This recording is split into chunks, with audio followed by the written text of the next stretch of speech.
When the British Army liberated Bergen-Belsen, I was amongst the dead. I was a skeleton. So they dumped me on the truck to be taken care of.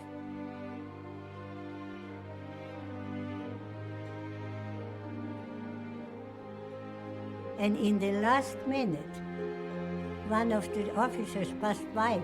He pulled my leg that was hanging out, took my pulse, and he said, "That skeleton is still alive." At the end of the war, the whole camp was full of corpses. The Nazis, they didn't know who was alive, who was dead. If they thought that you were alive, they'd shoot you. My mother, she hid me with a corpse. As she covered me up, she said, "You're not going to move, and you're going to breathe into the floor," she said.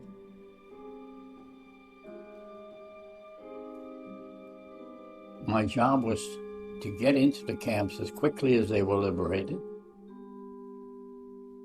I had peered into hell. They unlocked the gates, and then they took pictures of us. I have a pretty good picture with my number showing. The survivors, they walked away with only a tattoo on their arm. Everything they had owned was gone, including their families. Where was the money to come from? To heal them, to house them, to allow them to begin their new lives. The needs of the survivors were as great as they were urgent. Im Namen des deutschen Volkes sind aber unsagbar. Das war die Regierungserklärung, die mein Großvater im Bundestag abgegeben hat. Die Erklärung der Bereitschaft, Wiedergutmachungsverhandlungen anzustreben. Two states who go to war, the state that wins exacts reparations from the state that loses. Reparations have existed since time immemorial, but the idea of compensation to individuals was unprecedented. How is Germany going to pay for this? We had bombed the hell out of Germany. In 1952, the German population was the same population that committed that what happened during the war. In der Schule, ich bin in den 50er Jahren aufs Gymnasium gegangen, von Holocaust praktisch nichts gehört haben.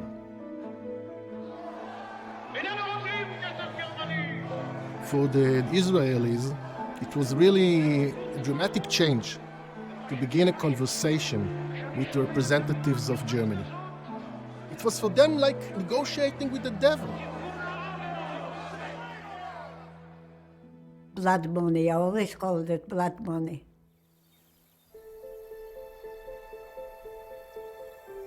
There was this bomb being sent to the German Chancellor, and there were other bombs being sent to the delegations in Wassenaar.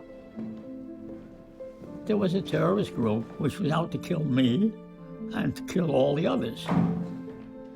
Who dares to sit with the Germans to talk about how much they owe for my parents?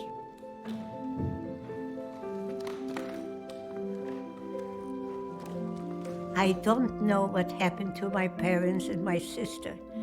And every night when I go to sleep, I say, "Mutti, Papa, where are you? Where are you?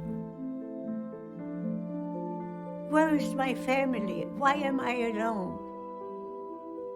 I don't have anybody. I'm still a child." One Jewish negotiator said he felt the souls of 6 million Jews in the room with him that day.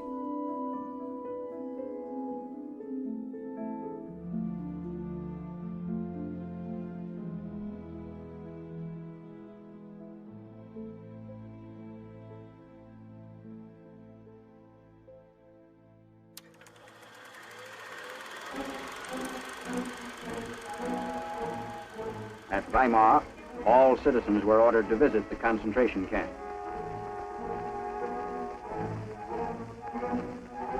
They were forced to see with their own eyes crimes whose existence they had indignantly denied. They tell you now that they knew nothing of what was going on, or could do nothing even if they knew.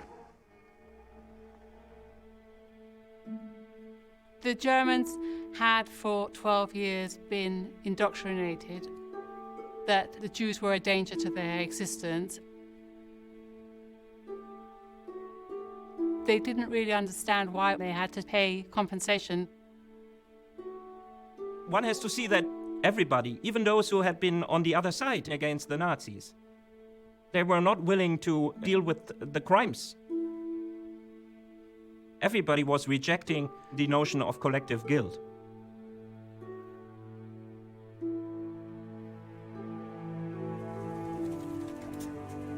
Die Menschen auch noch zum Teil in Trümmern gelebt haben, das Land noch wieder aufgebaut werden musste. Es war Krieg, das war schlimm für alle Seiten. Aber dass das deutsche Volk dem jüdischen Volk so viel zugefügt hatte, war vielleicht in den einen oder anderen Köpfen noch gar nicht so drin. The Allies conducted a number of polls amongst the Germans. Who did they consider to be the main victims of the war? Jews always ranked at the bottom. They were so preoccupied with building up their lives. Only 11% of the German population supported compensation talks.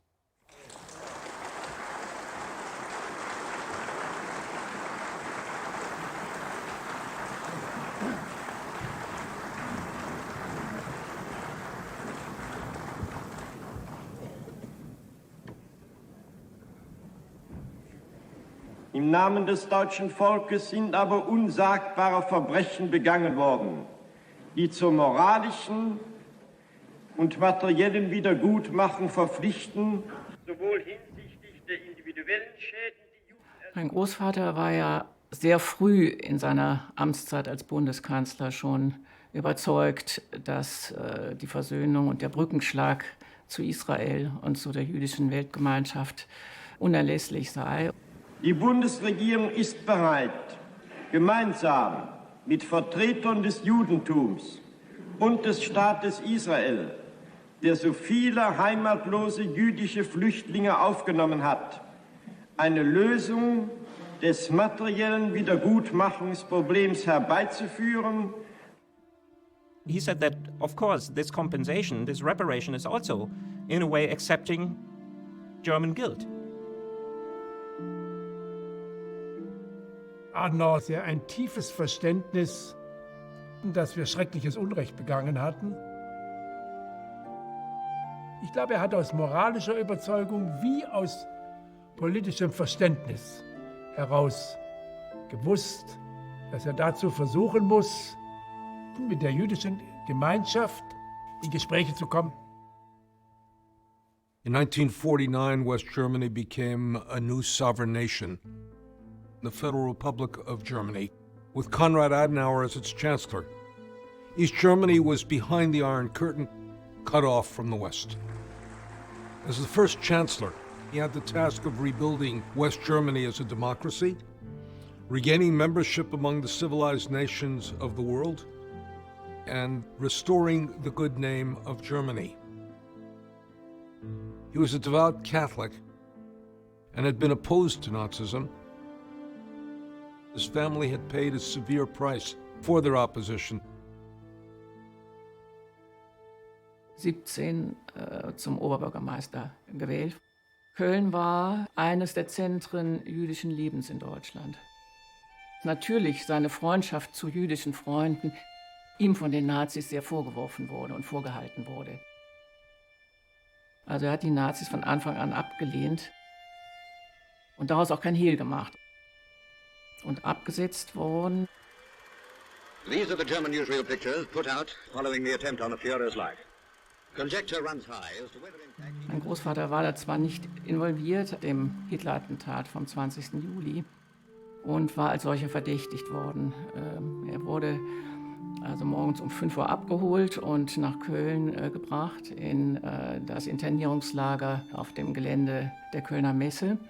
Und von dort aus ist er dann mit Hilfe eines Freundes geflohen. Sind sie dann hier nach Röndorf gekommen, um seine Frau, die hier lebte, mit den Kindern versteckt zu nennen. Das hat sie abgelehnt und ist daraufhin auch festgenommen worden und in die Gestapo-Zentrale in Köln gebracht worden. War letztlich ausschlaggebend, dass man hier angedroht hat, auch ihre beiden Töchter festzunehmen und zu verhaften, dass sie meinen Großvater verraten hat, dass das Versteck meines Großvaters verraten hat. Mein Großvater ihr das natürlich nachgesehen hat. Und dann hat sie Schlaftabletten geschluckt und sich die Pulsadern aufgeschnitten, ist aber gerettet worden, aber diese Vergiftung konnte nicht richtig behandelt werden und ist dann 3 Jahre später, 1948, gestorben. Das war natürlich ein harter Schlag für meinen Großvater, außerordentlich hart.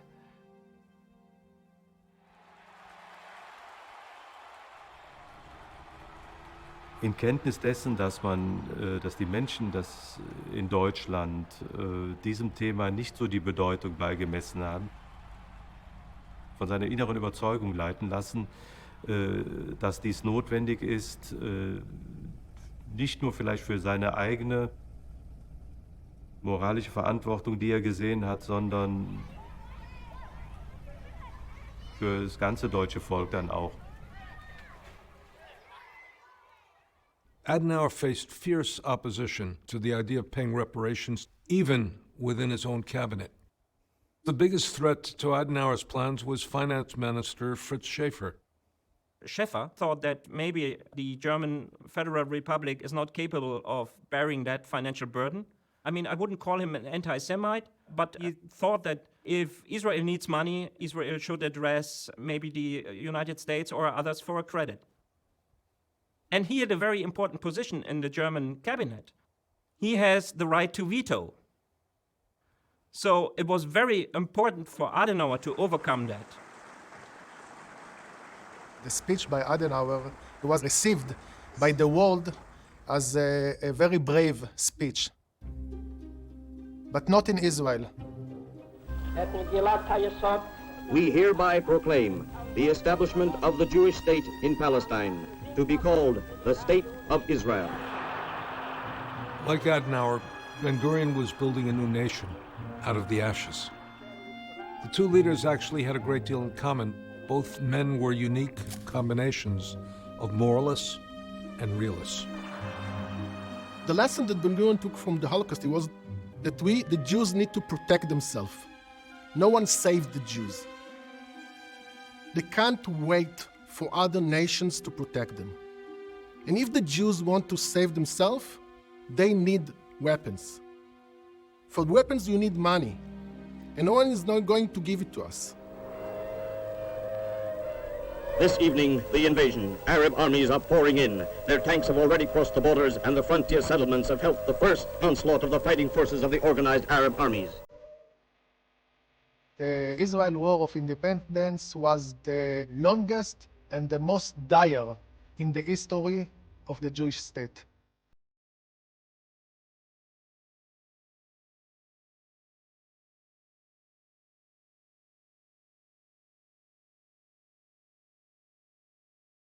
Israel opened its gates for a wave of mass Jewish immigrations.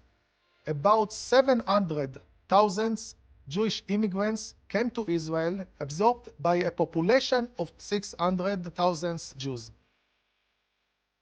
This figure is an unprecedented in the history of nations. Half of the immigrants came from Arab-Muslim worlds, and half of the immigrants came from Europe. There were Holocaust survivors.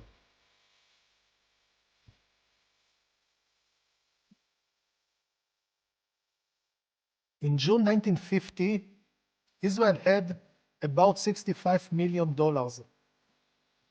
At the end of 1951, the Israel treasury was empty. collapse of the economy is virtually the collapse of the state itself. Ben-Gurion, he knew that for the survival of Israel, Israel must obtain these reparations. It was a very difficult decision. He locked himself into a psychological mood of not listening to the criticism because he says, I cannot judge or comment on the pain of my brothers and sisters who went through the Holocaust.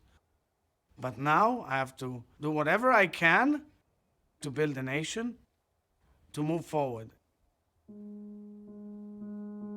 Ever since the full and horrific extent of the Holocaust was discovered, kind of a spontaneous popular boycott was imposed in Israel on Germany. This boycott was the expression of the sense of revulsion, feelings of hatred, the desire for revenge. There was a complete rejection of everything German. Not only the Nazis. German art, German music, the German language, even German products. That is an Israeli passport that can be used for every country. And here, except Germany.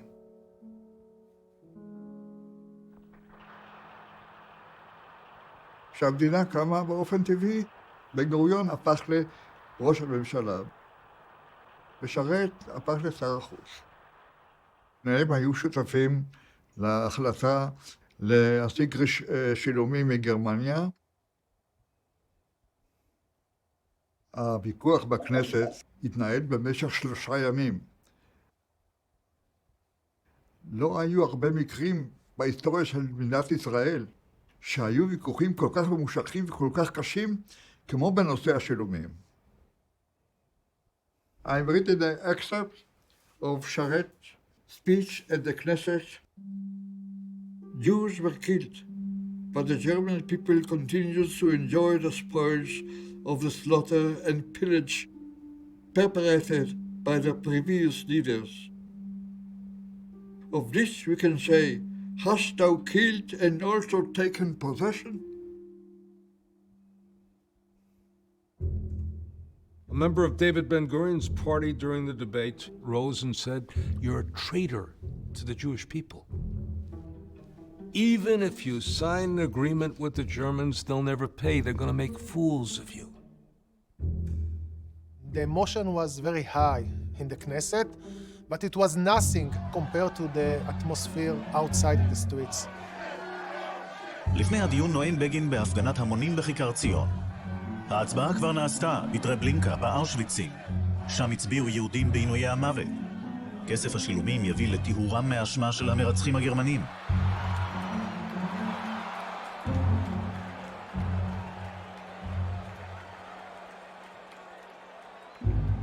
The prominent leader that executed this demonstration was Menachem Begin, an Holocaust survivor. When Menachem Begin ended his speech, stones were thrown against the police officers, and some members of the Knesset were injured. This was actually the first time and the last time in Israel history that the Knesset was stormed. The motion to approve negotiations with the German people passed, but only by a single vote. The Foreign Office decided on a $1 billion claim. The claim was based on the costs for absorbing 500,000 broken survivors.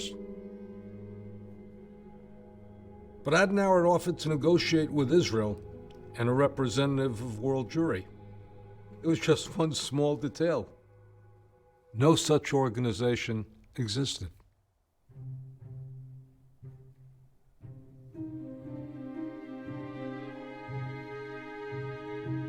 The Jewish people were fragmented, they were divided. They had a multiplicity of organizations.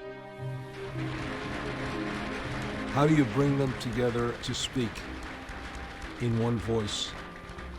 If the leaders of the democratic peoples of the last decade would have had just a little bit more of common sense, just a little bit more of moral courage, a second world war would have been easily avoidable. Nachum Goldman was the only leader at the time who had the gravitas, or the influence, to corral politically and religiously diverse Jewish leaders from around the world. Goldman was stripped of his German citizenship by the Nuremberg laws of 1935, and he was forced to leave Germany that very same year. He became deeply involved in Jewish affairs. He was president of the Agency for Palestine, basically the governing body of the pre-state Jewish community in Israel. And he was a founder and president of the World Jewish Congress.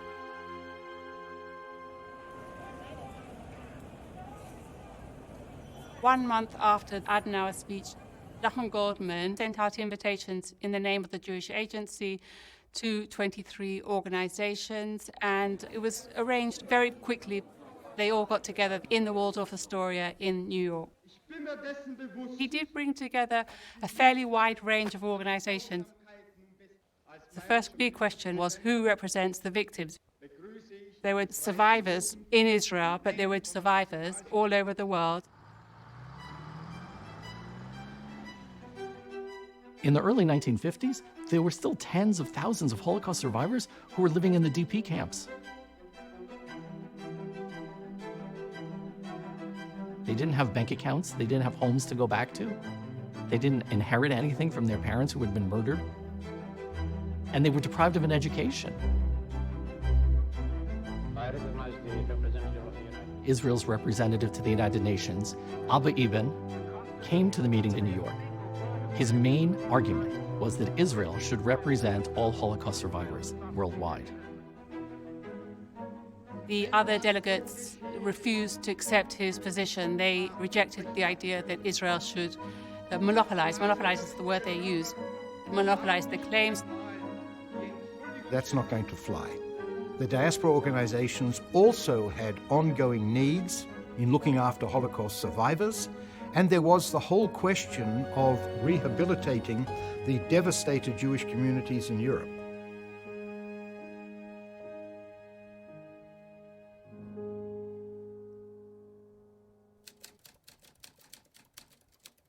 On the second day of the meeting, a vote was taken to create the organization.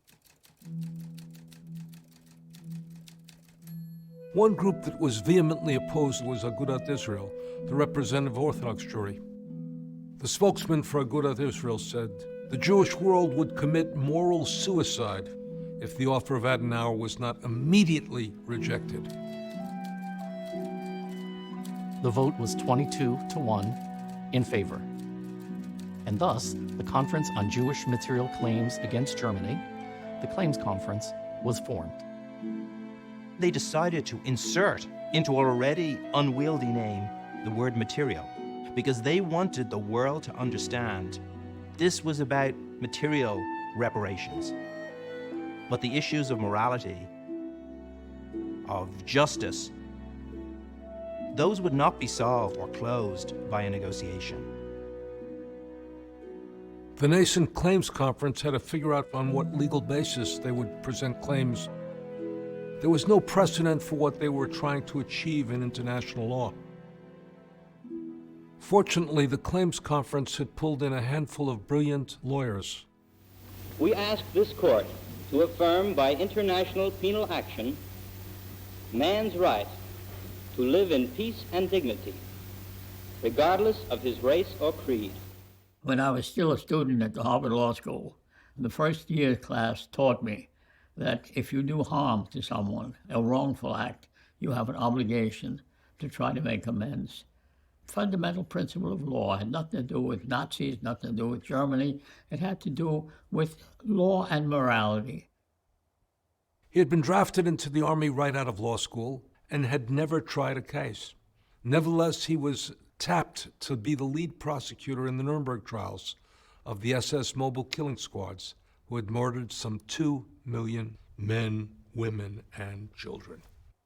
The case we present is a plea of humanity to law. Finding the theory was the first obstacle. How do you frame it? And what form of a law and under which headings? We decided very early on, we're not going to ask for anything for loss of life. It was too difficult for us to say grandpa was worth more than grandma, or you're worth more than somebody else who was killed. The most important basis for individual survivor claims against Germany was personal suffering. What happened to that particular Holocaust survivor, what they endured? Where were they? Were they in camps? Were they in ghettos? For what period of time? And there was a second claim which was based on the value of the property that had been plundered by the Nazis and for which there had been no claims because there were no surviving owners. The Holocaust was not only a war against the Jewish people, it was the biggest asset stripping operation in history. Whole families were completely annihilated. And suddenly there was property, but there were no proprietors anymore. Who is going to claim that property? It cannot happen. That property will become legal property in the land where that crimes were committed. You have murdered and now you are going to appropriate the means of the murdered. That cannot happen. That's morally unacceptable in any culture of the world. The idea was that the German compensation would assist survivors to rebuild their lives. But this did not constitute in itself an acknowledgement of the fact that the Jews forgave the Germans, because the Jews didn't forgive the Germans. After liberation, we were going back to our hometown, Tomaszów Mazowiecki, where my grandparents, great-grandparents, 200 years of people were born there and lived there. My mother said somebody must have come back. My mother lost 150 people. She had 9 brothers and sisters. They all had children. 3 years of waiting. Not one person, every one of them was murdered. Why did that make you not want to accept reparations? Because I didn't want anybody to think it's a payment for the murder, for all the people. You can't pay for it. And I was just afraid that somebody would think that we're accepting the payments for the death of our family.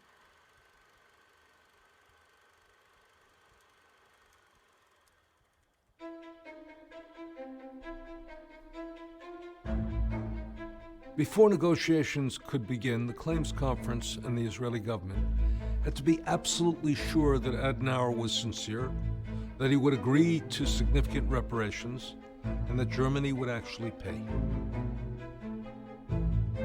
Goldman's meeting with Adenauer in London would be the first time a high-ranking Jewish person had met with a senior German official since the end of the war. It was a little bit taken out of a John le Carré movie.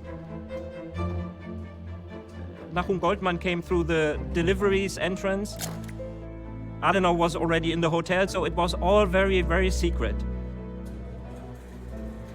Because it still was unbelievable to have negotiation talks back in that time.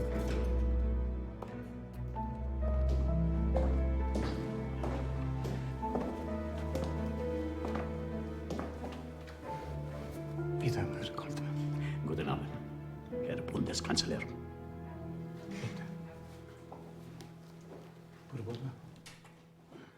Nahum Goldmann said a very unusual thing to the chancellor of an upcoming nation. He said, before you even answer, give me 15 minutes and don't interrupt me. Goldman laid out the volcanic controversy about negotiations with Germany. He said if there is to be any haggling, it would be better not to begin the talks at all. He also made very clear that without any acknowledgement of the moral dimension, there would never be a negotiation talks. And by moral dimension, he means that Adenauer and the whole government has to again accept unbelievable crimes had been committed in the responsibility of Germany. And that this is not only to get the readmission to the family of nations. The fear Nahum Goldman had that the whole German government would regard this to be good business. We're getting something for giving that reparations. Goldman asked for 1 billion as the basis of negotiations.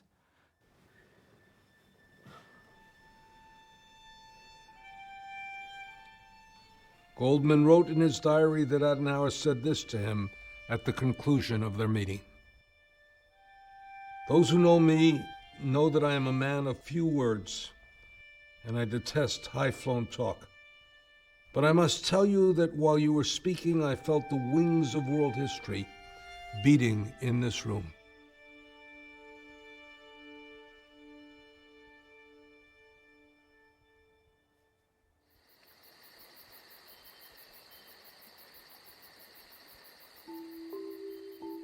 In a meeting of the Israeli Foreign Ministry, there was a discussion where to have the negotiations.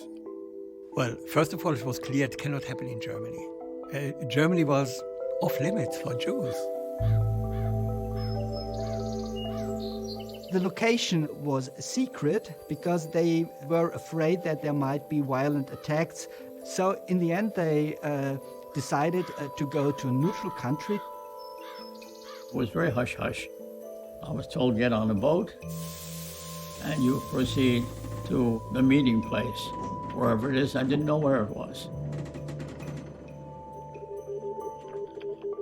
There was this bomb being sent to Adenauer, and that guy who opened the package actually died.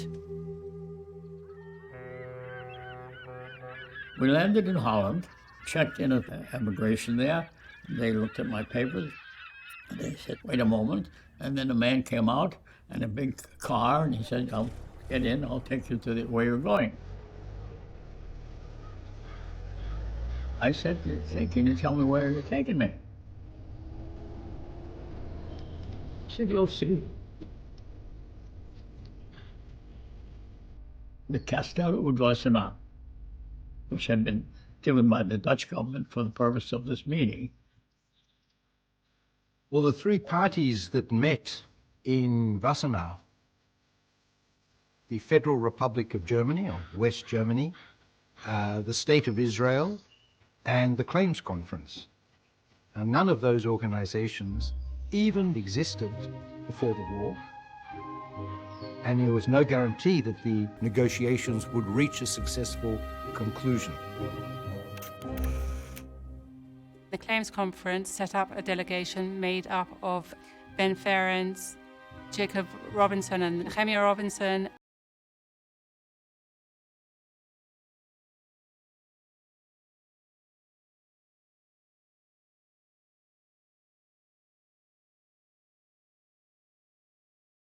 With professional diplomats. The Claims Conference didn't have that. But they were fortunate by having personalities who had been dealing with the restoration of Jewish property rights under the auspices of the American Army. Ben Ferencz was one of them. Saul Kagan was another. Goldman would stay in the wings until he was needed. The idea was he was the most important person, and so he should be kept back as ammunition. The Israeli Foreign Ministry were preparing nearly everything. How to enter the room. To enter 5 minutes before the German delegation appeared in order not to meet them beforehand.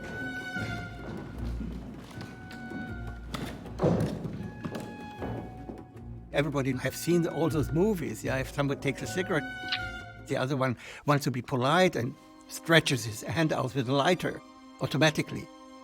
They were told, don't take lighters with you, yeah? In order not, well, to establish a situation where you might be polite. You are presenting a collective, you are not presenting yourself.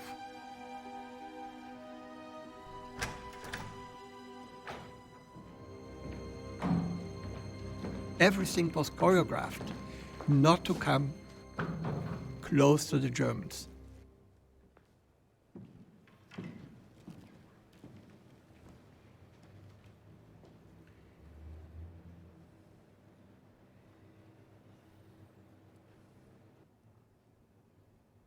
The next question was, which language should we use? This was also a symbolic question. Is it possible to use the language of the perpetrators to speak about this issue? Unimaginable.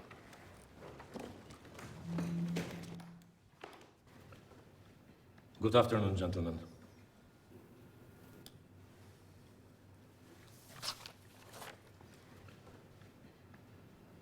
On the 27th of September 1951, the Federal Chancellor made the following statement before the Bundestag. Unspeakable crimes were committed in the name of the German people.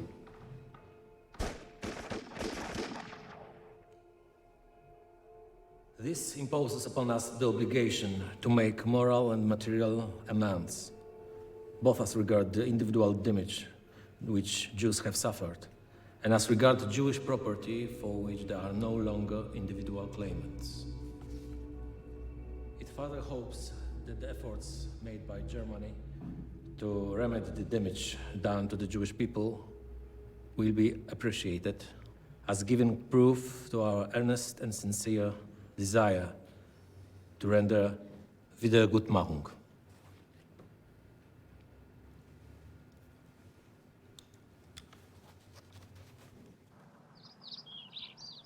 In the morning, the Germans negotiated with the Israeli delegation.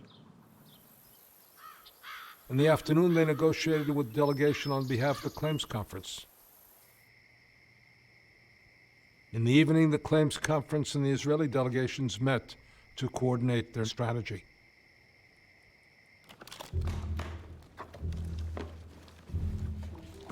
Obstacle number one, how serious are the Germans? We said, okay, what are you offering? Because if they're ready to pay $2 a person, this discussion is over. For example, many of the Jews had stocks and bonds, and these were all confiscated by the Nazis. And they were very valuable.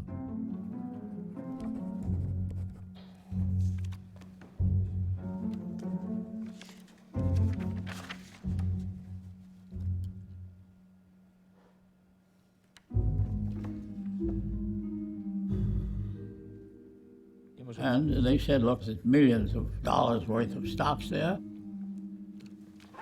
And the East Germans, they're not paying you anything, so why should we do anything? Whatever it was that we wanted to put in, they might say, das entspricht nicht unserer Leistungsfähigkeit, which means that exceeds our capacity to pay. When the Germans said they want an accounting of how the Claims Conference is going to spend the money to give them receipts and so on, Moses Levitt answered them with great force and bitterness. This is none of your damn business. You created this mess. We're fixing it. We're trying to rebuild the lives of the survivors. Don't expect us to give you accounts. As head of the relief organization, the American Jewish Joint Distribution Committee, Levitt was intimately familiar with the needs of survivors. Only 3 years earlier, he had toured DP camps in Germany and filmed survivors with his own camera.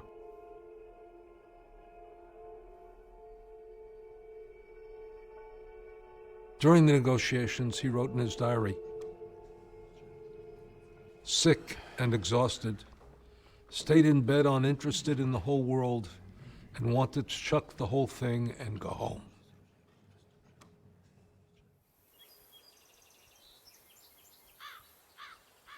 The German negotiators in Wassenaar were taking their cues from Bonn, and in particular from Finance Minister Schäfer. Schäfer's attitude toward Wassenaar was increasingly negative. One has to know that in the same time of the compensation talks, we had the so-called London debt negotiations. The London Debt Conference continues with the United States, the Soviet Union and England meeting with the new German government to demand payment for wartime destruction. We were still talking about the debts of the German Reich, which was also a big number. Schäfer was also getting reports from the head of the German delegation in London, Hermann Josef Abs. Abs was a high-level financial advisor to Adenauer. He was also a Nazi collaborator. During the war, he was an executive at Deutsche Bank, whose job it was to dispossess Jewish-owned companies of their assets. The U.S. Army had recommended indicting him for war crimes, but he was never tried.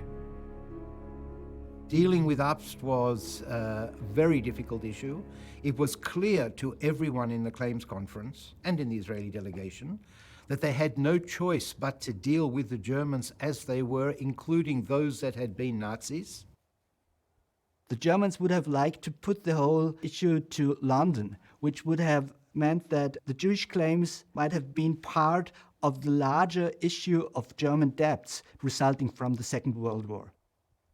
The German official said, first we have to come to a settlement with the rest of the world, and then we can see what we can do for Israel.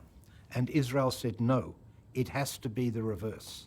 You have to acknowledge your debt to us because it is a moral debt.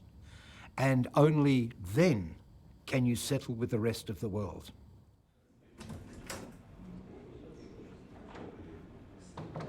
About 3 weeks in, the atmosphere between the Jews and the Germans had thawed considerably. So Konrad Adenauer picked Franz Böhm to be the chief negotiator in Wassenaar. Franz Böhm was a very eminent opposition figure in the time of the National Socialists. He was removed from his chair, being a university professor in Freiburg. His deputy was Otto Kuster, who had been a judge. He was removed from the bench by the Nazis because he was opposed to the new National Socialist laws. The delegates were completely astonished. They said, well, I thought we would meet all those persons who represented the past, in quotation mark. I think for the German delegation, this was also not such an easy situation. It was also the first encounter with officials from World Jewry. Of course, there had been this collective shame, and I think this shame was also in the room. They were making significant progress.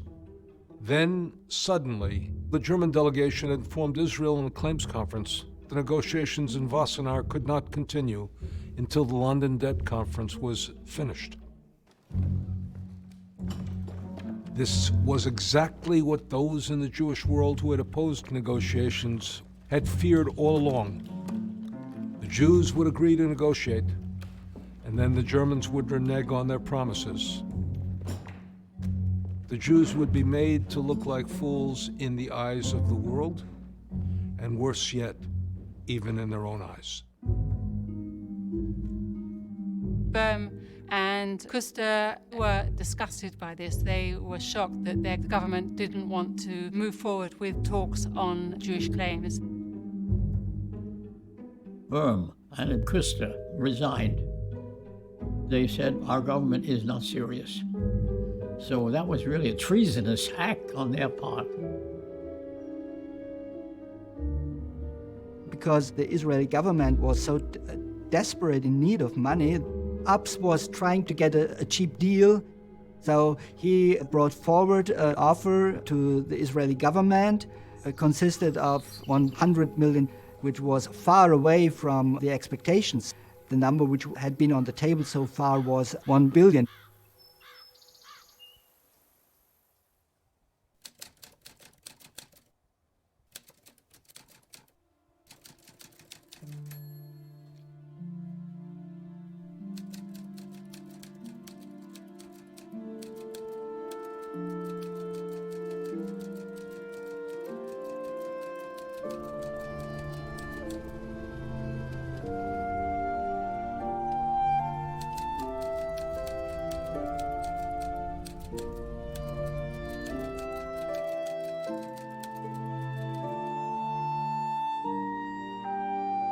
Goldman ist hierher gekommen. Es ist dann auch gelungen, die Problematik aus dem Weg zu räumen und die Verhandlungen wieder aufzunehmen. Goldman explained to Adenauer that you couldn't go on this way. There couldn't be what he called horse trading. It was humiliating for both sides. It was unreasonable.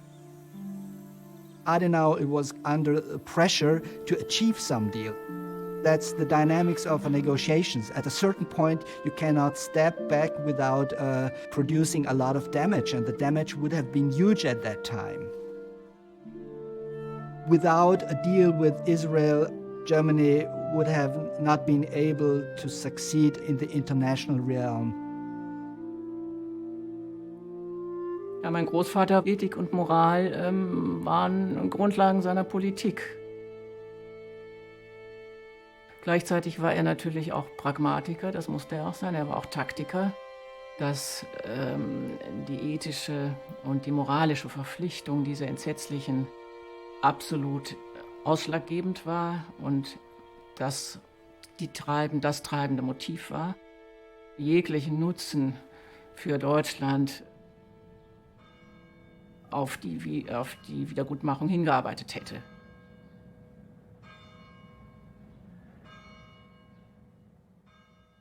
Adenauer overruled his own government officials and said that there was not going to be any link between negotiations on the Jewish claims and negotiations on German debts. And so the delegation went back to the negotiating table. There were big compromises on the part of both Israel and the Claims Conference. Israel demanded $1 billion. It received $750 million in installments. The Germans said they didn't have the money, and so instead of paying Israel in cash, Israel would receive commodities and oil. The Claims Conference had originally demanded a lump sum of $500 million. Instead of receiving $500 million, they received $107 million. Nahum Goldman later explained that the reason why was that it accepted that Israel was in desperate need of the money, so they prioritized Israel over the Claims Conference claim.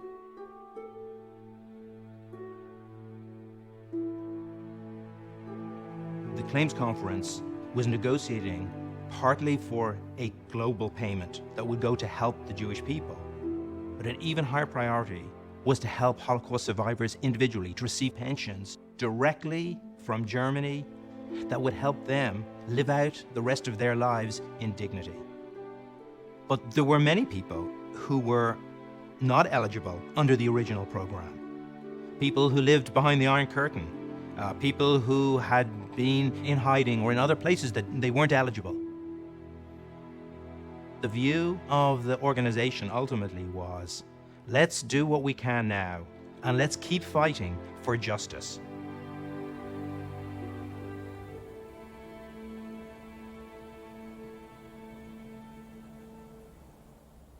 The night before the signing, Moshe Sharet arrived in Luxembourg from Israel, and Konrad Adenauer arrived from Bonn. The men were staying in different hotels, and couriers exchanged the speeches that they had prepared for the next day. This is from Sharet's speech. Our memory is still haunted by the catastrophe inflicted on the Jewish people by the German Nazi regime, in which 2 out of every 3 European Jews were put to death. Forgiveness is not possible. Adenauer sah da diese Formulierungen. Ich glaube, er hat das verstanden, hatte das natürlich völlig. Das ist ja ganz klar. Es ist eine furchtbar schwierige Situation, dass Opfer solcher Untaten wird Schwierigkeiten haben oder wird überhaupt nie vergeben können. Und das widersprach seinem Empfinden. Er war der Meinung, dass eine ehrlich gemeinte Sühne auch irgendwo anerkannt werden musste. The idea that no forgiveness is possible, for a Roman Catholic, that's a virtual impossibility. Catholics believe that people are sinful, but that sins can be repaired. Well, it was clear from midnight on, Adenauer didn't accept the half sentence about no forgiveness possible. As a person, he may accept it, but not as a Chancellor of Germany. And then they came to the conclusion, no speeches at all.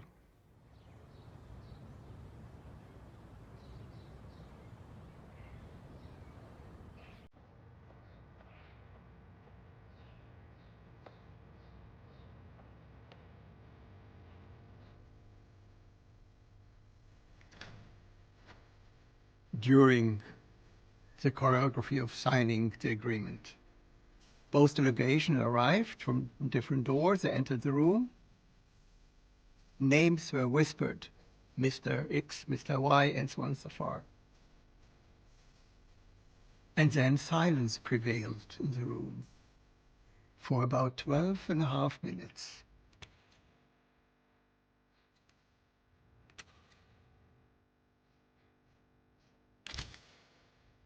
Adenauer sat in front of the Israeli Foreign Minister, Moshe Sharek. And both of them signed the accord between Israel and Germany.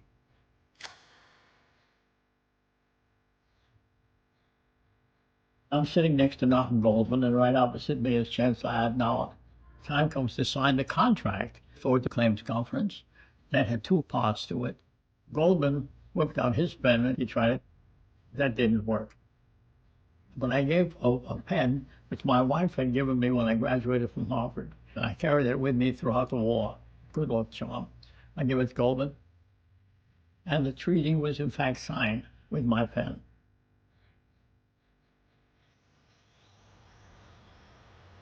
After the signing of the treaty, Adenauer went to a chapel. And he prayed there. Ich glaube, es war in den Memoiren gesagt, dass die Luxemburger Verträge zu den wichtigsten Tätigkeiten seines professionellen Lebens gehörten. Also sie waren außerordentlich wichtig für ihn.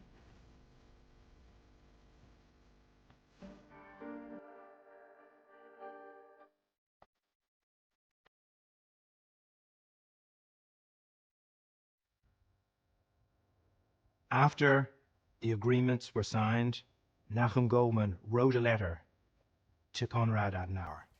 Even more important than the financial significance of the Luxembourg Agreement is its moral significance. It established a precedent.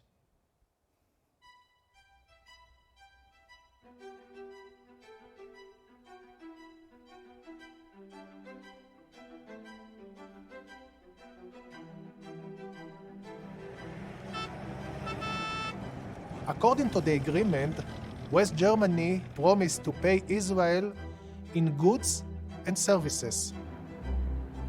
The goods consisted of raw materials, especially petroleum, agricultural produce, industrial machinery, ships for the Israeli Navy, and so on. This agreement, first of all, upgraded Israel's standard of living. It enabled construction of housing and lodging for the newcomers with an economic growth around 10 or 11% per annum. It was also a sea change. It broke many taboos. In those days, the country was almost on the verge of civil war. What is amazing is that once the agreement between Israel government and Germany was signed and the reparations money had started flowing into Israel, everybody was happy with it. The opposition stopped fighting it. And the German reparations rescue the Jewish state, ironically as it sounds.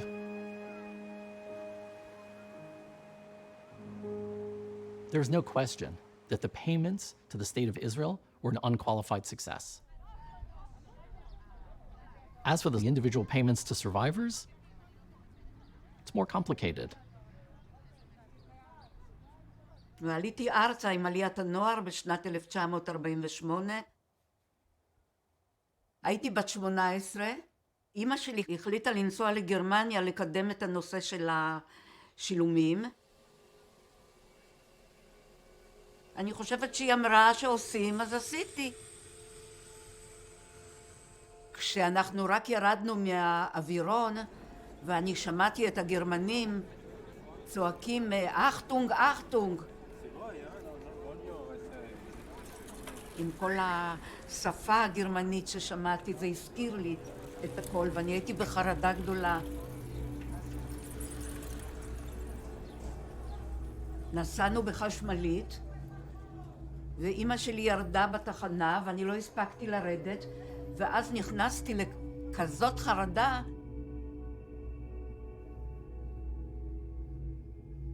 ואני אחר כך בערך 10 ימים לא יצאתי מהמיטה.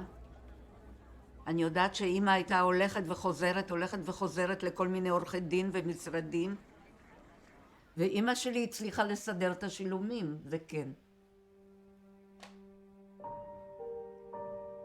קודם כל, בוודאי שאין שום פיצוי בעולם שיכול להחזיר לי את הילדות שלי, שיכול להחזיר לי את הבור בנשמה שלי, שיכול להחזיר לי את אבא שלי, שיכול להחזיר לי חיים נורמליים, שום סכום.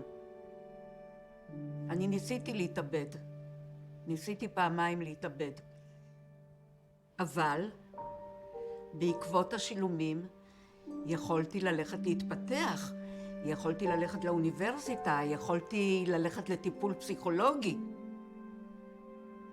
שזה קושר אותי לנפש.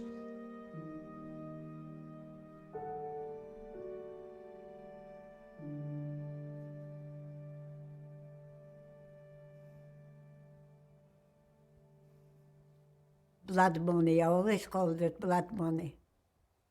But I took it because people say, you're stupid, you have such stupid ideas.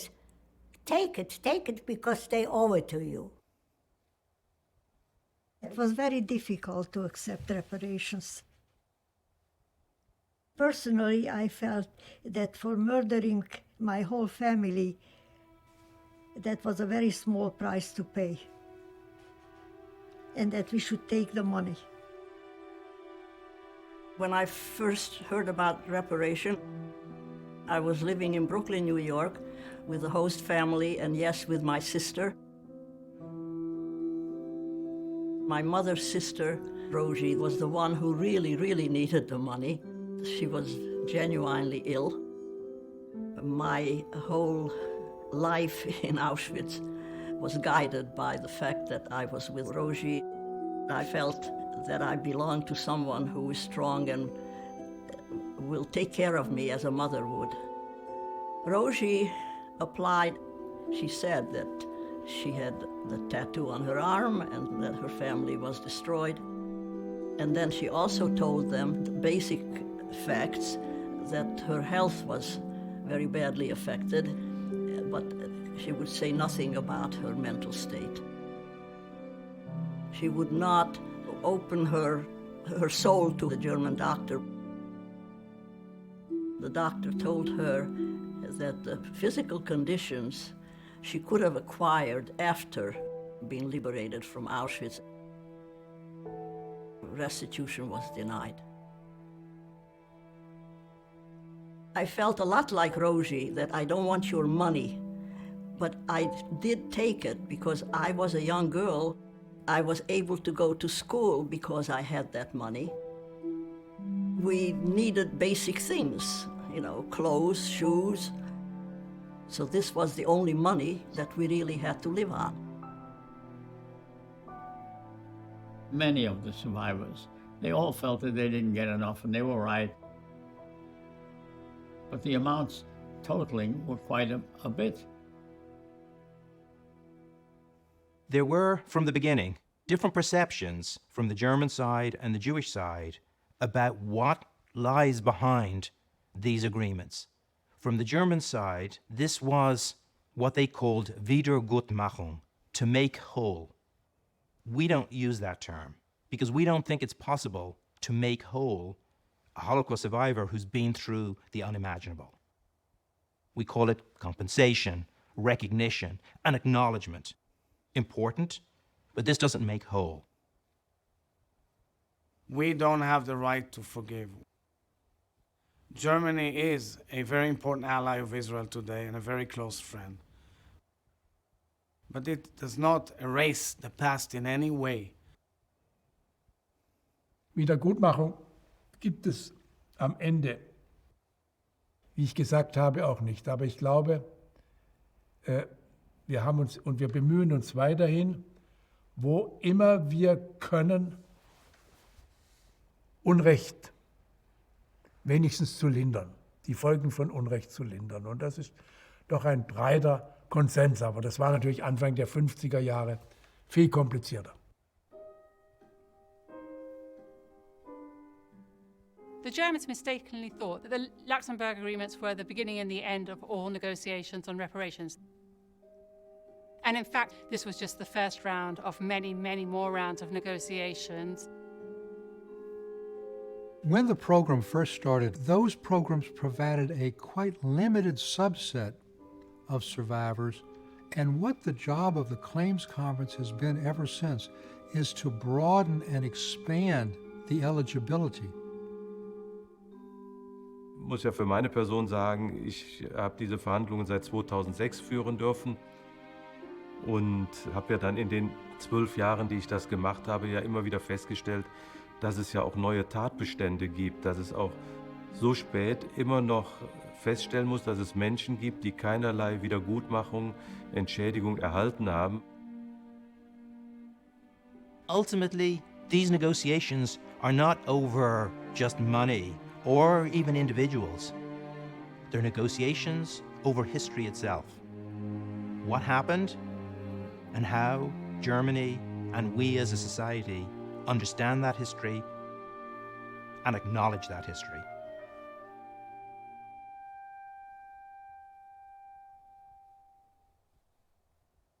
This was a reckoning.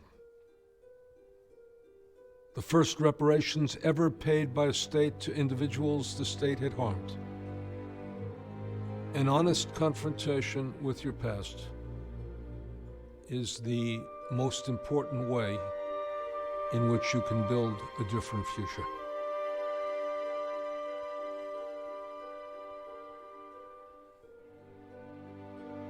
Wir haben eine ältere Dame besucht, die Auschwitz überlebt hatte als Kind, mir dann auch zum Ausdruck brachte, dass sie sich freut und dass sie es gut findet, dass die deutsche Regierung ihr hilft, sie unterstützt, aber sie hat auch gesagt, dass es ihr unheimlich wichtig ist, dass wir in Deutschland und auch die nachfolgenden Generationen nicht vergessen, was in der Geschichte passiert ist, was wir den jüdischen Mitbürgern und dem jüdischen Volk angetan haben.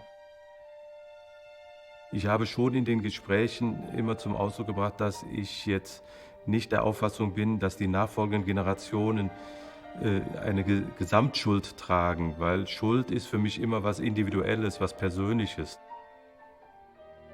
Aber was die nachfolgenden Generationen auf jeden Fall haben und was wir auch an die weiteren Generationen dann weitergeben müssen, ist einfach die Verantwortung, die wir für unsere eigene Geschichte haben. People ask me, when will this stop? It's our obligation to make sure that we never stop, so that we continue to provide dignity, we continue to provide needed assistance. The compensation is not just dollars. It's a statement that they have not been forgotten.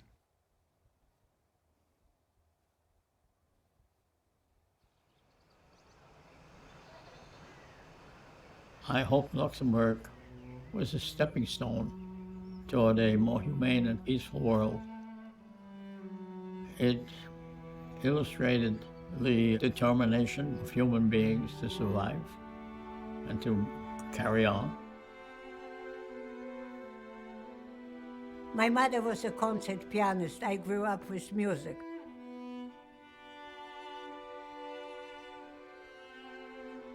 Dancing helped me get back my sanity. When I dance, I forget everything.